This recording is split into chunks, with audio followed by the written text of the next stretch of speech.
जी बिस्मिल्लाहिर्रहमानिर्रहीम। अस्सलाम वालेकुम नाजरीन, मैं हूं आपका मेज़बान राशिद हिजाजी। और जैसा कि आप जानते हैं कि रॉयल टीवी के चेयरमैन जनाब मियां अब्दुल गफूर भट्टो साहब ने गुज़श्ता साल 14 अगस्त 2010 से एक मुल्क गिर मुहिम का आगाज़ किया हुआ है। और वो मुहिम उनकी किसी ज़ाती मकसद के लिए नहीं है, कोई ज़ाती गर्ज नहीं है उनमें। एक कौमी इशू है, कौमी मकसद है, एक दर्द दिल के साथ आगे बढ़े हैं और कौम के हर तबके के दिल को दस्तक दे रहे हैं। बात क्या है? बात है कौमी यकजहती की।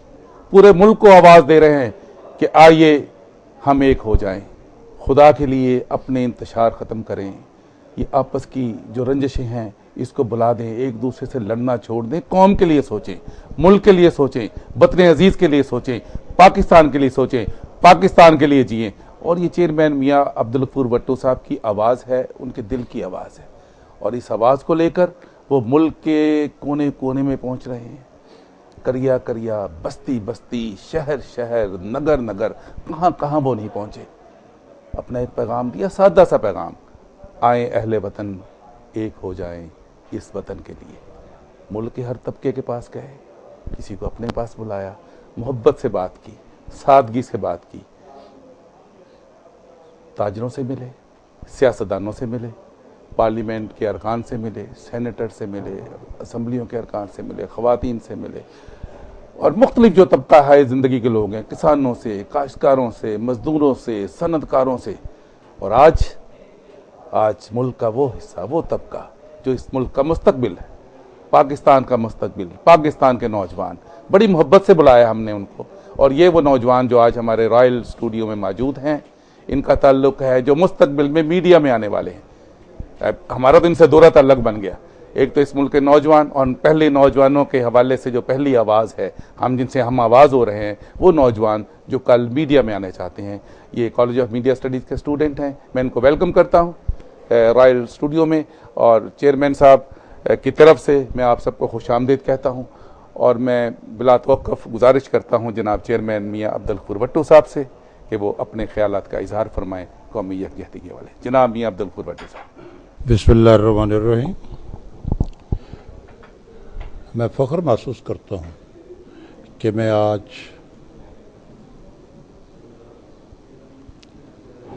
पाकिस्तान के वारसों की अदालत में हूँ। हज़रात, कौमी यकजहती से पहले मैं आप तलबा के सामने, आप नौजवानों के सामने अपनी तारीख के कुछ औराक रखना चाहता हूँ, और उम्मीद है कि आप उसमें मेरी तायीद भी करेंगे, तजवीज़ भी देंगे, महसूस करेंगे कि मैंने अगर कहीं गलती की है तो उसकी तस्हीह भी फरमाएंगे। हज़रात, हमारे आबा, हमारे बुज़ुर्ग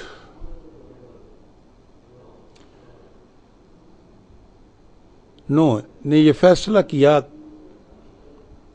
कि एक ऐसी ममलिकत हमारे पास होनी चाहिए, एक ऐसा मुल्क हमारे पास होना चाहिए, एक ऐसा ज़मीन का टुकड़ा हमारे पास होना चाहिए जो हमारी ज़रूरतों को पूरा करे। अब सवाल ये पैदा होता है, इस पे इख्तलाफ है कि वह ज़रूरतें क्या हैं। मैं ये समझता हूँ ये तो इस बात से तो कोई इख्तलाफ नहीं है कि ज़रूरतों की बुनियाद पर यह मुल्क वजूद में लाया गया। कुछ लोग कहते हैं कि सबसे बड़ी ज़रूरत ये थी कि हम अपने दीन को यहाँ, हमारे इस्लाम को यहाँ सही लाइनों पे, सही अंदाज से नाफज करके दुनिया पर हम हावी होते। कुछ लोग ये कहते हैं कि हमारे मसाइल इस कदर थे, हम इस कदर डिग्रेड हो चुके थे, हमें इस कदर पाबंद सलासल बना चुका था वहाँ मुआशरा कि हमें तोड़कर आज़ादी हासिल करनी थी। मैं दोनों से इत्तेफाक करता हूँ और दोनों के एक्चुअली मानी एक ही निकलते हैं। हजरात, मैं अक्सर बात करता हूँ और आज भी मैं वही बात करूँगा कि मुझे ये बताइए कि जब पाकिस्तान नहीं बना था कितने लोग थे जो सियासत करते थे, कितने लोग थे जो जर्नैल थे, कितने लोग थे जो इंजीनियर थे, कितने लोग थे जो कारोबार करते थे, कितने लोग थे जो चौधरी थे, कितने लोग थे जो वज़रा थे। मैं ये महसूस करता हूँ और खुले बंदे ये बात करता हूँ, इस नाम की चीज कोई चीज नहीं थी। पूरे मुआशरे पे अक्सरियत हिंदुइज्म शायद मतलब पूरी तरह मुसल्लत थी, और मुसलमान को मजहबी हैसियत ये थी कि जिस चीज से, जिस जानवर को मुसलमान कुर्बानी करके अपना बहुत बड़ा सवाब समझता था, वो हिंदुओं के लिए माता थी, वो हिंदुओं के लिए पूजा की जगह थी। आप बताइए कि जिस मुआशरे में इख्तलाफ की ये बुनियाद हो, और दूसरी ये बुनियाद कि मुआशरा में नबी करीम सल्लल्लाहु अलैहि वसल्लम ने और कुरान ने ये बात की है कि हम भाई भाई हैं, हम एक दूसरे के दुख के साझी हैं, और उस मुआशरे में तो मेरा ख्याल है शूद्र था, दूसरा ब्राह्मण थे, वगैरह वगैरह, जात पात का मसला था। तो मैं ये महसूस करता हूं कि हमारे बुजुर्गों ने ये फैसला किया कि हम अपना एक मुआशरा कायम करना चाहते हैं जिसमें भाईचारा हो, जिसमें हम भाई भाई हों, एक दूसरे के दर्द और दुख के साझी हो।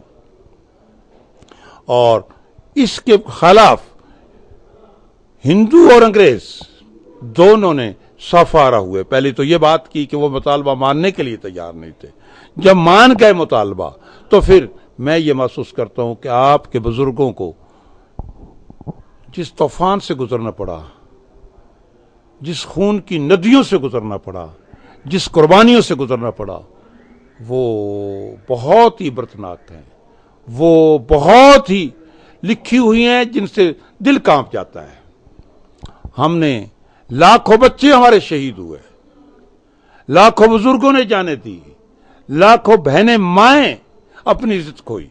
मैं एक बात कहूं जो मैंने फैसलाबाद से सुनी है, और मैं अक्सर बात यह करता हूं कि हमारे अब्बास साहब, चौधरी अब्बास नाम का आदमी कश्मीर का बहुत बड़ा लीडर था। चौधरी अब्बास का नाम है, चौधरी गुलाम अब्बास, वो कश्मीर का बहुत लीडर था। उसका एक दोस्त बुजुर्ग मुझे फैसलाबाद आया और हमारी मजलिस में शामिल हुआ, और वो रो रो कर, धाड़े मार मार कर उसने अपनी बात की कि मेरी मां और चौधरी साहब की बेटी, उस वक्त चौधरी साहब की बेटी एमएससी थी, 47 की बात है। 47 में शायद मुसलमान ये सोच नहीं सकता था कि उसका बच्चा इतना तालीम याफ्ता हो, लेकिन उस चौधरी साहब की बच्ची इतनी तालीम याफ्ता थी कि वो एमएससी थी। कहने लगे कि जिस कैंप में हम पनागज़ीन थे और वहां सिखों का हमला हुआ, गैर मुस्लिमों का हमला हुआ, मेरी मां को शहीद कर दिया गया, और चौधरी साहब की बेटी आज भी सिख के घर दैली है। इस जुल्म, इस तूफान, इस जद्दोजहद में गुजर कर यह पाकिस्तान बनाया गया। अब पाकिस्तान बनाने के बाद दोस्तों, मैं अपने दिल के ख्यालात का इजहार कर रहा हूं, कोई तकरीर नहीं कर रहा, आपके सामने अपना दुख दर्द रख रहा हूं कि आप बताइए इस पाकिस्तान बनने के बाद क्या हुआ। हमारे दुश्मन ने उस वक्त कहा था, नेहरू का कौल अगर आपने किताबों में पढ़ा है तो वो मौजूद होगा, अबुल कलाम आजाद का कौल आपके बाद किताबों में मौजूद है, इवन अंग्रेज का किसी का, बैडमिंटन का या जिसका भी है, उनके कौल मौजूद है कि ये 50 साल से ज्यादा नहीं चलेगा, 50 साल से ये ममलकत ज्यादा नहीं चलेगा। ये ममलकत वजूद में आया है जिसको उनका कवानीन, उनके जवाबत, उनके कायदे, जिसको कहते हैं वो कि सकाफत एक होनी चाहिए, लैंग्वेज एक होना चाहिए, मुल्क का टुकड़ा एक होना चाहिए, वगैरह वगैरह, और उस की बुनियाद पे नहीं आया, ये मजहब की बुनियाद पर आया है। ये एक मजहबी बुनियाद पर आया, इसलिए ये नहीं चल सकेगा। उन लोगों ने मनसूबाबंदी शुरू कर दी, और उन्हें यह मालूम था, अब भी उन्हें मालूम है कि इनसे लड़ा नहीं जा सकता। लड़ा इसलिए नहीं जा सकता, ये कोई बम नहीं है, ना इनके पास एटम बम है, इनके पास एक कुव्वत है कि ये जान देने को शहादत समझते हैं, ये जान देने को जिंदा हो असल जिंदगी समझते हैं, वो जान देने को मर जाना समझते हैं। और ये मौकफ उनके था, उन्होंने बहुत प्लानिंग की, इंतहा की प्लानिंग की। दोस्तों 47 में जो कुछ आज हो रहा है, ये 47 में फैसला किया था उन कौमों ने आपकी तबाहकारी के लिए। उन्होंने ये बात की कि अब इसको कैसे प्लानिंग किया जाए। उन्होंने हमें गंदम पे लगा दिया, हमें कर्ज पे लगा दिया, हमें पैसे देने पे लगा दिया, हमें भीख मांगने पे लगा दिया, और किसी न किसी तरीके पे फौज को तैयार कर लिया कि हर 5-10 साल के बाद यहां धावा करके इस मुल्क पे कब्जा कर लिया जाए। सियासी शऊर नापैद कर दिया गया। सियासत पैदावार होगी फौज की, और इसके बाद क्या हुआ कि हम सियासी तौर पर इमैच्योर रहे, डिवेलप ना हुए, और हमारी क़यादत मोहताज रही उन लोगों की। और अगली बात मैं दाद दूं उन लोगों की प्लानिंग की, उन लोगों की प्लानिंग की दाद दूं कि आपके मुल्क में उन्होंने भीख जरूर दी, इमदाद जरूर दी, खाने को जरूर दिया, लेकिन एक सुई बनाने के लिए कोई मशीन नहीं दी, और मुख्तलिफ बहानों से हमें इस्तेमाल करते रहे। हजरात, दोस्तों, मैं आपको बेटो, मैं आपको ईमानदारी से बात कहूं कि हमारे बुजुर्गों ने फैसला सही किया था। आज बुजुर्गों की रूहें, आज बुजुर्ग आपसे ये पूछते हैं, हमसे पूछते हैं कि बताओ 60 साल बूढ़े, बताओ तुमने इस ममलकत के लिए क्या किया, तुमने इस मुल्क के लिए क्या किया जिस मुल्क के लिए हमने जाने दी थी, जिस मुल्क के लिए हमने बहुत बड़ा मंसूबा बनाया था कि ये दुनिया पर डोमिनेट करेगा, ये दुनिया पर हुक्मरानी करेगा, ये दुनिया को मिसाली किस्म की सल्तनत देगा, ये दुनिया को अमन देगा, सुकून देगा। लेकिन आज ये खुद अमन से प्यासा है, आज ये खुद मोहताज है, आज खुद ये ज़ेर अताब है, आज इसकी मिसाल नहीं मिलती इसकी बदहाली की, तो उनका रूह तड़प रही है। और दूसरी बात, कैद आजम और इकबाल की रूह तड़प रही है। क्या मैंने यही कॉन्सेप्ट दिया था इस मुल्क को बनाने के लिए? क्या मैंने यही जिदोजहद की थी इस मुल्क को बनाने के लिए? नहीं, बहुत अजीम जिदोजहद थी उनकी, लेकिन हमने उसको जाया कर दिया। हजरात, सबसे पहले मुझे याद है, मैं बात नहीं करना चाहता था लेकिन बात करूंगा। एक मेरा दोस्त बाहर से रिटर्न होकर आया, बारट लॉ करके आया, बहुत बड़ी तालीम लेके आया, और आके मुझे कहने लगा कि मुझे फलां मुल्क से ऑफर हुई है कि तुम ये नारा लगाकर सियासत करो, हम तुम्हारी मदद करते हैं। मैं क्या तुम्हें डूब मरना चाहिए? कहने लगा मैं भी यही समझता था, मैंने उसे इनकार कर दिया। लेकिन कुछ अर्सा के बाद, और आज वो बूढ़ा हो चुका है, वो वही सियासत कर रहा है जो उस मुल्क ने उसे दी थी। हम तो सियासी तौर पर भी बहकारी बन चुके हैं, हम हुक्मरानी तौर पर भी बहकारी बन चुके हैं, और आज वक्त है सबसे ज्यादा हम दो कुव्वतों के सामने जवाब दें। एक कुव्वत वो कि ये मुल्क हमने खुदा और रसूल के नाम पर हासिल किया था। खुदा और रसूल, और कोई पूछे या ना पूछे, खुदा जरूर पूछेगा आपसे, बताओ तुम वादा खिलाफ लोग जिसकी मैं सबसे ज्यादा अहमियत दी है, जिस वादे के मुताबिक नबी करीम एक बूढ़ी को वादा करके और उसका इंतजार करके घंटों खड़े रहे, सबसे ज्यादा किसी बात की हमारे अहमियत है वो सच बोलने की है और वादा को पूरा करने की है, और तुमने उसके वादा खिलाफी की। मेरे लिए तो और लोग भी बहुत थे, अगर मैंने ही चलाना होता ना, अल्लाह मियां कहता है अगर मैंने ही काम चलाना है तो फिर आपकी जरूरत नहीं, मैं तो बटन दबा दूंगा, सबको सीधा कर दूंगा। अगर मैंने ही मुसलमान करने हैं, अगर मैंने ही कायद बनाने हैं, नहीं, ये तुम्हारी जिद्दोजहद, तुम्हें वही कुछ मिलेगा जो तुम कोशिश करोगे।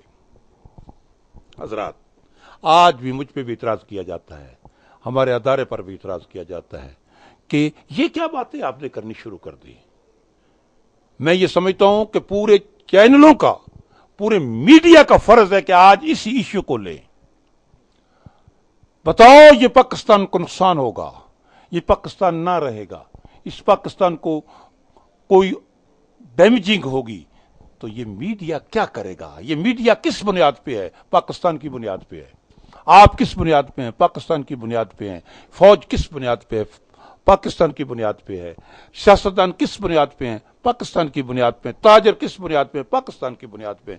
अगर ये पाकिस्तानी नुकसान में रहेगा तो बताओ हमारा और इन लोगों का क्या फायदा है?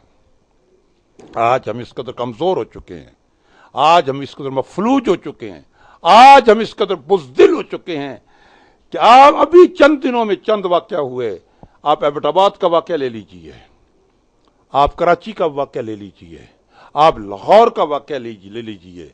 उसमें जो हमारा किरदार है, कौम का किरदार नहीं है हमारा किरदार। लेकिन मैं ये बात वाज़ेह कर दूं, ये किरदार हुक्मरानों का किरदार है और हुक्मरान बहुत जल्दी इसके जवाबदेह होंगे। मुशर्रफ ने अपनी किस्मत देख ली और ये अपनी किस्मत देख लेंगे। लोगों को बेवकूफ नहीं बनाया जा सकता। कौम चाहती है, कौम की ख्वाहिश है कि हम कौम बने, एक कौम बने, दुनिया में अपना नाम कायम करें। लेकिन इन्होंने ना तो हमें अपने घर का छोड़ा है, ना बाहर का छोड़ा है। बाहर का पूछना है तो जाओ, हमारे जो लोग बाहर बैठे हैं उनसे पूछो उन पर क्या गुजरती है, या उनसे पूछो जो हमारा सफर करता है। इन्होंने हमें घर का नहीं छोड़ा, बाहर का नहीं छोड़ा। अब मेरी दरख्वास्त सिर्फ आपसे ये है कि हम एक कौम बन जाएं, एक हो जाएं और दुनिया को ये साबित कर दें कि हम एक कौम या एक ही नहीं है, हम मुसलमान भी हैं। और अगर और आइंदा ये फैसला करें, आप भी फैसला करें, आप भी फैसला करें, आप भी फैसला करें, आप भी फैसला करें, मैं भी फैसला करूं कि हम उन लोगों को कत्तन और हरगिज आगे नहीं लाएंगे जो लोग हमारी तर्जमानी ना करते हो, जो हमारे वोट के हकदार ना हो। और इसके लिए पहला मरहला है यह है कि हम 14 अगस्त को अपने इत्तेफाक और इत्तेहाद का मुजाहरा करें। उसके बाद हम निकलेंगे। ये जानते हैं, ये जान रहे हैं कि ये तूफान किधर जा रहा है, ये जान रहे हैं तूफान। हुकूमत में बैठे हुए इनकलाब की बातें करते हैं, कुर्सियां संभाले हुए इनकलाब की बातें करते हैं, सूबे के मालिक होते हुए इनकलाब की बातें करते हैं। तो वो कैसे इनकलाब लाओगे? हुक्मरानी तो तुम्हारे पास आ गई है। तुम्हें कौन रोकता है इस्लाह करने से?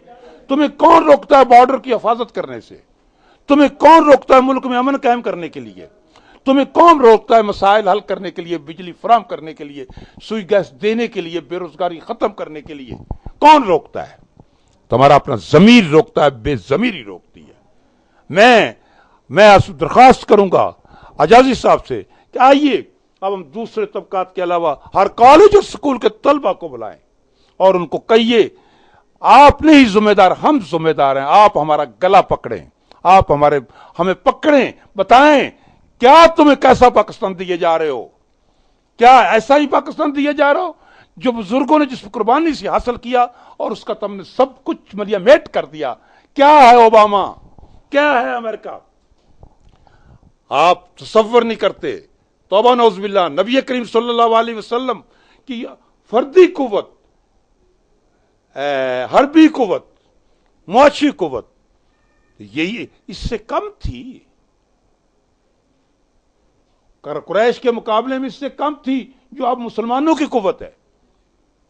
लेकिन ललकारा और उस ललकार का नतीजा यह निकला कि आज तुम 7 अरबों की शक्ल में, करोड़ों की शक्ल में मुसलमान फिर रहे हो। आज आप लोगों को आगे आना होगा बेटा, आप लोगों को अपना मुस्तकबिल के लिए आगे आना होगा, इस मुल्क के लिए आगे आना होगा, अपने कायदों के फरमान के लिए आगे आना होगा। और इंशाअल्लाह मैं महसूस करता हूं कि मैं भी आपकी क़यादत में, आपकी सरबराही में, आपकी दी हुई गाइडलाइन पे आगे चलूंगा और अल्लाह मदद करेगा। Thank you. बहुत शुक्रिया जनाब चेयरमैन साहब। नाजरीन, रॉयल टीवी स्टूडियो में एक कौमी यकजहती की कॉन्फ्रेंस है, बल्कि ये यूथ कॉन्फ्रेंस है और यूथ भी वो हैं जिनमें एक जज्बा है और वो जज्बा वो है कि ये मीडिया के जरिए आइंदा जिंदगी में अपना एक किरदार अदा करना चाहते हैं। और मीडिया, रॉयल मीडिया ग्रुप ने जो आवाज़ उठाई है, चेयरमैन मियां अब्दुल गफूर भट्टू साहब ने एक मुल्क की आवाज़ उठाई है कौमी यकजहती की, इससे हम आवाज़ होकर आज हमारे पास मौजूद हैं। और चेयरमैन साहब ने बड़े वाज़ेह अंदाज में अपना मौका बयान किया। उन्होंने बताया कि ये पाकिस्तान किस लिए बना, पाकिस्तान का मकसद क्या था, और वो मकसद किसी से ओझल नहीं है। उन्होंने दोनों नुक्ता नज़र बयान किए। उन्होंने कहा कि बाज़ लोग कहते हैं, बल्कि बहुत सारे लोग कहते हैं और सभी ये कहते हैं कि मुल्क इस्लाम के नाम पर बना, अल्लाह और अल्लाह के रसूल से वादा करके ये मुल्क हमने हासिल किया। ला इलाहा इल्लल्लाह, पाकिस्तान का मतलब क्या? ला इलाहा इल्लल्लाह, मैं उसकी तर्जमानी करता हूँ, चेयरमैन साहब कह रहे थे। उसके साथ साथ दूसरा मौकफ वो भी कहा कि कुछ लोगों का ये ख्याल है कि ये मुसलमानों की पसमानदगी दूर करने के लिए, जो मुसलमानों की वहां बदतर हालत थी माशी तौर पर या समाजी तौर पर, उसके रद्द अमल के तौर पर ये पाकिस्तान बना। हाँ, तो ये दोनों बातें सही हैं, लेकिन अफसोस ये है कि जब ये मुल्क हमने हासिल कर लिया, या यूं कहिए कि बानिया ने पाकिस्तान की कोशिश से, जद्दोजहद से, और जैसे चेयरमैन साहब ने हवाला दिया कि जद्दोजहद भी वो जिसमें लाजवाल कुर्बानियां हैं, तारीखी कुर्बानियां हैं, जानी कुर्बानियां हैं, खून की कुर्बानियां हैं, इज्जतों की कुर्बानियां हैं, वो कुर्बानियां देकर जब ये मुल्क हासिल किया तो वो मकसद किधर गए? ना हमें इस्लाम मिला, ना हमारी पसमानदगी दूर हुई, और हालत ये बन गई कि ये मुसलमानों का ये मुल्क, ये सबसे बड़ा जो मुल्क था पाकिस्तान, इस्लामी जमहूरिया पाकिस्तान, ये दो टुकड़े भी हुआ और उसके साथ साथ लुटेरों के नरगे में आ गया। चेयरमैन साहब ने तो जरा मुहतात अल्फाज में बात की, मैं खुलकर तर्जुमानी करता हूं कि डाकू और लुटेरे यहाँ हुक्मरान बन गए। और ये भी उन्होंने बात कही कि वो हुक्मरानों का वतीरा है, वो हुक्मरानों की सोच है, अवाम की सोच बड़ी मुख्तलिफ है। हुक्मरानों ने गुलामाना सोच अपनाई है, उन्होंने गुलामी इख्तियार की है, वो डिक्टेशन लेते हैं दूसरों से, लेकिन अवाम मुख्तलिफ पाकिस्तान चाहते हैं, अवाम आज़ाद पाकिस्तान चाहते हैं, अवाम खुद मुख्तार पाकिस्तान चाहते हैं। और यही उमंगें हैं जो आप नौजवानों के पेशानियों पे हमें नजर आ रही हैं, आपके वलवलों में नजर आ रही हैं, आपके जज्बों में नजर आ रही हैं। और चेयरमैन साहब का ये कहना है कि उन्होंने जो तहरीक चलाई है वो किसी मकसद के लिए नहीं है, और मैं भी गारंटी देता हूं कि चेयरमैन साहब वोट मांगने के लिए नहीं जाएंगे, कोई सियासी मकसद नहीं है। मकसद यही है कि उस शऊर को बेदार किया जाए। और उन्होंने एक बात तो बड़ी खुलकर कही है, और मैं ये समझता हूं कि आप नौजवानों के लिए बाइस फख्र होनी चाहिए कि उन्होंने कहा है कि आप आगे निकले, हम आपके पीछे चलते हैं। और उन्होंने फिर अपने आप को पेश किया है एक अलामत के तौर पर कि आप नौजवान, और मेरी ड्यूटी भी लगाई कि हम मुख्तलिफ नौजवानों के पास जाएं, कॉलेजों में जाएं, और क्या करें, अपना गिरेबान उनके सामने पेश करें कि आओ हमारा गिरेबान पकड़ो और हमसे सवाल करो कि आप हमें कौन सा पाकिस्तान दे रहे हो। तो एक बेदारी की आवाज है कि इस पाकिस्तान को वो पाकिस्तान बनाना है जिसका ख्वाब कायदे आजम ने देखा, और जिसका ख्वाब अल्लामा इकबाल ने देखा, और जिसका ख्वाब आप भी देख रहे हो, नौजवान नस्ल भी देख रही है। और इसको जद्दोजहद में बदल दीजिए। आइए हमारे साथ चलिए। और मैं उस पैगाम को जरा वाजे करना चाहता हूं जो चेयरमैन साहब ने दिया है कि 14 अगस्त को, 14 अगस्त से शुरू की थी तारीख, अभी 14 अगस्त 2011 में एक मुल्कगीर जंजीर बना रहे हैं, चेन बना रहे हैं। किसकी चेन बना रहे हैं? अवामी जंजीर। हाथों में हाथ होंगे और किसी सियासी पार्टी का नारा नहीं होगा, किसी सियासी पार्टी का परचम नहीं होगा, कोई सियासी पैगाम नहीं होगा, एक ही परचम होगा, वो पाकिस्तान का परचम होगा। एक ही नारा होगा, वो पाकिस्तान जिंदाबाद का नारा होगा। एक ही तराना होगा, वो पाकिस्तान का कौमी तराना होगा। चेयरमैन साहब प्रोग्राम देंगे, वो टाइम शेड्यूल देंगे, और हमें यकीन है, हमें उम्मीद है, और आपसे तो बच्चों में मुझे बहुत यकीन है कि आप चेयरमैन साहब के उस पैगाम को अमली तौर पर लेकर आगे बढ़ेंगे। और 14 अगस्त 2011 को जो जंजीर बनेगी, कम से कम लाहौर की हद तक आप उसका हरावल दस्ता होंगे। आपका बहुत शुक्रिया।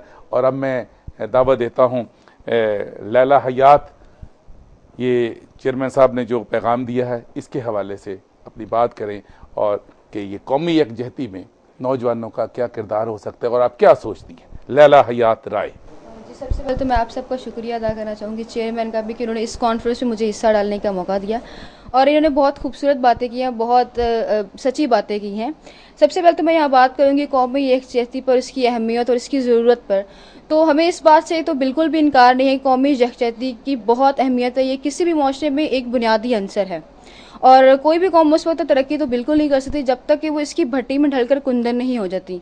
और इसके अहमियत पर इल्लामा इकबाल ने बड़ा खूबसूरत शेर फरमाया है, फ़र्द कायम रब्त मिल्लत से है तन्हा कुछ नहीं, फ़र्द कायम रब्त मिल्लत से है तन्हा कुछ नहीं, मौज है दरिया में और बैरून दरिया कुछ नहीं। इसके अलावा आप कायदे आज़म की भी तकारीर उठा के देख लें तो उन्होंने बहुत सी तकारीर में कौमी यकजहती को अपना मौजू बनाया है, और इसे एक हथियार मानते हुए कौम को हदायत दी है कि इसे अपनी बेहतरी के लिए इस्तेमाल की जाए। और मैं यहाँ समझती हूँ कि जितनी हमें कौमी यकजहती की ज़रूरत क्या हमें पाकिस्तान के वक्त थी, आज उससे ज़्यादा है। यहाँ पे आप सब पूछेंगे कि इसकी रीज़न क्या है कि आज इतनी क्यों है, तो पहले पाकिस्तान बनाने का मसला था, आज तो पाकिस्तान बचाने का सवाल है। और मेरे ख्याल से किसी भी इदारे को या किसी भी मुल्क को जितना बनाना मुश्किल है, उसे कायम रखना उससे भी ज़्यादा मुश्किल है। और अगर मैं बात करूं आजकल की पाकिस्तान की मौजूदा हालात की, तो पाकिस्तान बेशुमार मसाइल का शिकार है। आप देखिए खुदकुश हमलावर इन्होंने पूरे मुल्क में 100 का आलम तारी कर रखा है। दहशतगर्दी इतनी ज़्यादा बढ़ चुकी है, हमारी इवन देन मुकद्दस मकामात जो हमारे मज़ारात जो हैं, इनमें भी आए रोज़ खून की होली खेली जा रही है। तो मैं अगर अपने सूबों की बात करूं तो बलूचिस्तान में नफरत का लावा फटने को सिंध कार्ड खेलने की तैयारी की जा रही है।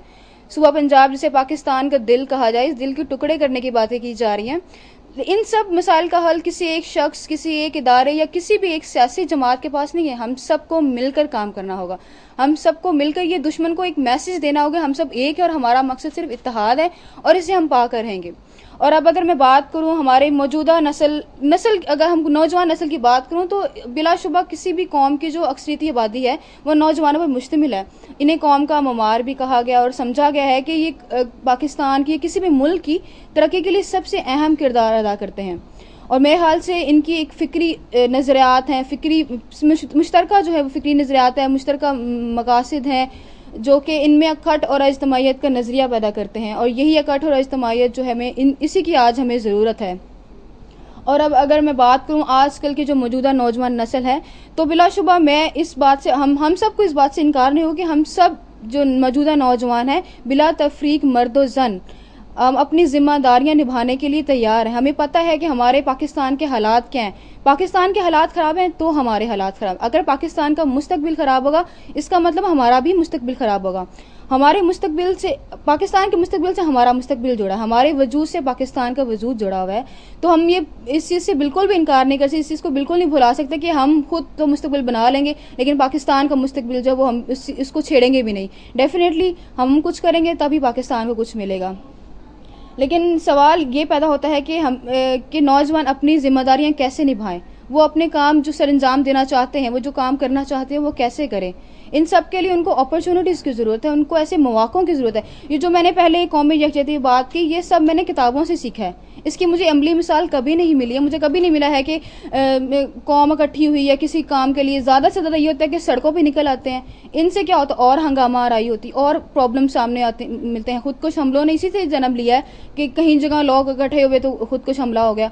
इन सब के लिए प्रॉपर एक सिस्टम की ज़रूरत है, प्लेटफॉर्म की ज़रूरत है, जो कि यहाँ में बहुत कम है। हम अगर इंडस्ट्रियल सेक्टर की बात करें तो लोड शेडिंग की वजह से, जो हमारी पिछली हुकूमत का तोहफा है लोड शेडिंग, उसने इतना ख़राब कर चुका है कि जो लोग ऑलरेडी वहाँ पे एम्प्लॉयड हैं उनको निकालने की बातें की जा रही है। तो हम कैसे ये सोच लें कि हमें आगे मौका मिलेगा। जो लोग ऑलरेडी काम करें उनको निकालने की बात करें तो हमने तो बिल्कुल उम्मीद ही नहीं है इनसे। बैंकिंग सिस्टम देख लें आप, पहले देखें कुछ साल पहले अगर MBA जो स्टूडेंट करता था उसको यकीन होता था कि उसका फ्यूचर सिक्योर हो चुका है, उसने अब आगे काम करना। लेकिन अब वही स्टूडेंट जो MBA करते हैं अपनी CVs उठा के, अपनी डिग्रियां उठा के सड़कों फिर रहे हैं, उनको कोई काम ही नहीं दे रहा। ऑलरेडी एम्प्लॉयड इतनी ज़्यादा एम्प्लॉयमेंट थी, अब अनएम्प्लॉयमेंट बहुत ज़्यादा आ चुकी है, तो हम एक्सपेक्ट ही नहीं कर सकते। इसके अलावा हमारे एजुकेशन डिपार्टमेंट में अब आ जाएँ तो इतनी गवर्नमेंट के जो इंस्टीट्यूट्स हैं इसमें सीट्स इतनी कम हैं कि स्टूडेंट जो है वो प्राइवेट सेक्टर्स के, ऑफकोर्स प्राइवेट सेक्टर जो अब आई है एजुकेशन, ये बहुत अच्छी है, लेकिन इनकी फ़ीस देखें आप इतनी ज़्यादा हर कोई अफोर्ड नहीं कर सकता।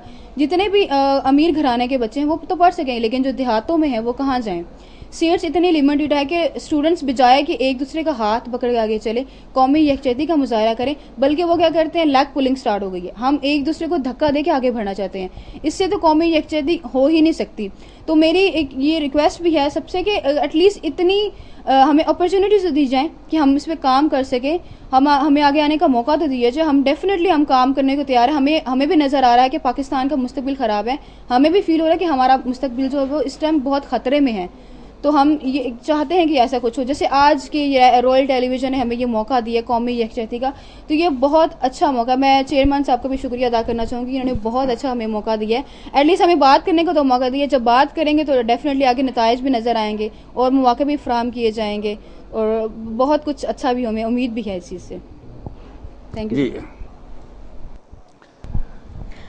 बहुत शुक्रिया लैला कि आपने बड़े खुलकर नौजवानों के मसाइल पे बात की और कौमी यकजहती से आपने जोड़ा। और सही बात है कि जब नौजवान अपने मुस्तकबिल से मायूस है, उसे पता ही नहीं है कल उसने क्या किरदार अदा करना है, वो डिग्रियां हाथ में लेकर दर बदर फिर रहा है, तो कौन सी कौमी यकजहती उसके लिए होगी। लेकिन मायूस होने की बात भी नहीं है। और जैसे कि आपने रॉयल टेलीविजन के और चेयरमैन साहब की कौमी यकजहती की तहरीक से हम आहंगी का इजहार किया है, और यही तो वो वजह है, यही तो मसाइल है जिनका आपने जिक्र किया है कि जिसके पेश नज़र हम इसी काज को लेकर उठे हैं कि आए सब मिले, और हमारा टारगेट, हमारा फोकस ही नौजवान है। क्योंकि अगर इस मुल्क का मुस्तकबिल की बात करते हैं तो मुस्तकबिल वो कहते हैं संगो खश से होते ही नहीं जहां पैदा। हम ईंटों पत्थरों की इमारतों की बात नहीं कर रहे, हम इस मुल्क के मुस्तकबिल की बात करते हैं तो आपकी बात करते हैं, नौजवानों की बात करते हैं, आज के तलबा की बात करते हैं जिन्होंने कल मुल्क की बागडोर संभालनी है। और इसी मकसद के लिए चेयरमैन साहब ने ये आवाज उठाई, और वो तो खुलकर कह चुके हैं कि हम तो जैसा वक्त गुजार चुके, जो मसाइल थे वो आपके सामने तस्वीर कशी की है। और बात यही है कि अगर हम चाहते हैं कि इस मुल्क में अमन हो, अगर हम चाहते हैं कि इस मुल्क की आज़ादी, इस मुल्क की खुद मुख्तारी, इस मुल्क की यकजहती हो, तो किस लिए? मुल्क के मुस्तकबिल के लिए। और मुस्तकबिल क्या है? आप लोग, नौजवान लोग। आप बेहतर हैं, मुस्तकबिल बेहतर है। पाकिस्तान का मुस्तकबिल दरख्शा है, तो इसका मतलब है कि आपके लिए आइंदा जो जिंदगी है वो बेहतर है, खुशगवार है, और इसी के लिए हमने मिलजुल कर काम करना है। शुक्रिया लैला हयात। अब मैं हिना वहीद से कहूँगा कि वो कौमी यकजहती के हवाले से और बिलखसूस चेयरमैन साहब ने जो बातें की हैं इस तनासर में अपने ख्यालात का इज़हार करें। हिना वहीद। सबसे पहले I am thankful to Royal News TV, जिन्होंने हमें इतना अच्छा प्लेटफॉर्म प्रोवाइड किया कि हम यूनाइटेड होकर इस मसले पे बात कर सकें। इस टाइम हमारे मुल्क को सबसे ज़्यादा यूनिटी की ज़रूरत है, जो कल भी थी और आज भी है। आज भी हमारे साथ वही 1965 वाला काम हो रहा है, और वही बात है कि क़याम पाकिस्तान के टाइम हमें जिस तरह यूनिटी की ज़रूरत थी उसी तरह हमें आज है। उस टाइम के नौजवानों के पास इतने अच्छे प्लेटफॉर्म्स मौजूद नहीं थे जितने हमारे पास हैं, जितना चांस हमें मिल रहा है। सो हमें चाहिए कि हम ज़्यादा से ज़्यादा कोशिश करें, और बग़ैर किसी सूबाई हदूद को देखते हुए पंजाब, सिंध, बलूचिस्तान, खैबर पख्तूनख्वा, हम सब मिलकर एक मुट्ठी में तब्दील हो जाएं, ताकि कोई भी मुल्क ये जुर्रत ना कर सके कि वो हमारी तरफ मैली आंख से देख सकें। Sir, thanks once again. बहुत शुक्रिया हिना वहीद। और आपने बड़ी मुख्तसर बात की लेकिन बड़ी जामे की कि आज इस वक्त हमें ज़रूरत है यूनिटी की, नेशनल यूनिटी की, कौमी यकजहती की, क्या हमें पाकिस्तान से भी ज़्यादा, क्योंकि आज हमने मुल्क को बचाना है, और मुल्क को बचाने के लिए नौजवान नस्ल ने अपना किरदार अदा करना है। नजमा यामीन से गुजारिश करता हूँ कि वो इस हवाले से अपने ख्यालात का इज़हार करें। नजमा यामीन। जी, थैंक यू सर। सबसे पहले तो मैं चेयरमैन साहब का शुक्रिया अदा करना चाहूँगी, वो इसलिए कि हम लोग बहुत ज़्यादा डिस्कस करते हैं अपने मसाइल को। जैसे मैं स्टूडेंट हूँ, अपने जिस भी कॉलेज में पढ़ती हूँ, वहाँ हम लोग रोज़ कुछ ना कुछ डिस्कस कर रहे होते हैं, लेकिन उस डिस्कशन के बाद रिज़ल्ट क्या निकलता है कि हमें कोई प्लेटफॉर्म नहीं मिलता कि हम जहाँ जाके ये बताएं कि हमें ये प्रॉब्लम्स हैं, ये नहीं हैं। तो मुझे इनकी बात से ये खुशी हुई कि हमें चलो कोई तो प्लेटफॉर्म मिला है जहाँ पे हम जाके अपनी बात कर सकते हैं, हम बढ़ सकते हैं। जैसे कि आज का हमारा टॉपिक है यूनिटी। यूनिटी क्या है? यूनिटी एक आपकी फीलिंग्स है, आप फील करते हो कि आप मुत्तहिद हैं अपने घर में, अपनी सोसाइटी में, फिर अपने मुल्क में। लेकिन नेशनल यूनिटी मेरे ख्याल से एक वेपन होता है जिसको आप यूज़ करें तो आप उससे कुछ भी कर सकते हैं, क्योंकि जिसके पास वेपन होता है वो कुछ भी कर सकता है ना। और अगर हम मुत्तहिद हो जाएं तो हम बहुत कुछ कर सकते हैं। फिर सेकंड, मेरे ख्याल से ओपिनियन जो मेरी है कि हम जो लीडरशिप होती है वो आपको बेहतर यूनिटी फराहम कर सकती है, लेकिन एक्चुअली कायदे-आज़म के बाद हमें कोई बेहतर यूनिटी लीडरशिप मिली ही नहीं है, क्योंकि जैसा कि आप सब जानते हैं उन्होंने सबको, जो जिस भी नस्ल से, जिस भी मज़हब से, जिस भी लैंग्वेज से बिलोंग करते थे लोग, उन्होंने उनको एक प्लेटफॉर्म पे इकट्ठा किया, लेकिन उसके बाद कोई ऐसा लीडर नहीं मिला जो हमें एक प्लेटफॉर्म पे इकट्ठा करता। और इसकी एग्जांपल बांग्लादेश है, ठीक है ना। अगर कोई लीडर होता तो वो अलग ना होता, क्योंकि उनकी लैंग्वेज, उनका कल्चर हमसे डिफरेंस था, तो वो इस वजह से अलग हो गए हैं। लेकिन मैं फोकस करूंगी अपनी लीडरशिप को। लेकिन लीडरशिप के लिए जो हमने डिसाइड किया है एज अ स्टूडेंट, मेरे जितने भी क्लास फेलोज हैं या मेरे कॉलेज के स्टूडेंट अगर मुझे देख रहे हैं, तो हम लोगों ने डिसाइड किया है कि हम अपने वोट का इस्तेमाल करेंगे। लेकिन वोट का इस्तेमाल हम उन लोगों के लिए करेंगे जो हमें बेहतर लगेंगे कि ये हमारे लिए कुछ कर सकते हैं ना। जैसा कि कितने सालों से होता आ रहा है यहाँ पे, और बहुत सारे स्टूडेंट हैं मेरी क्लास के जो, यानी मैं भी, हम लोग वोट नहीं देते हैं ना। और यही वजह है कि हमें कोई अच्छा लीडर नहीं मिलता है ना। और लीडर आपको अच्छा तभी मिलेगा जब आप अपने वोट का इस्तेमाल करेंगे ना। तो मेरे ख्याल से इतना ही।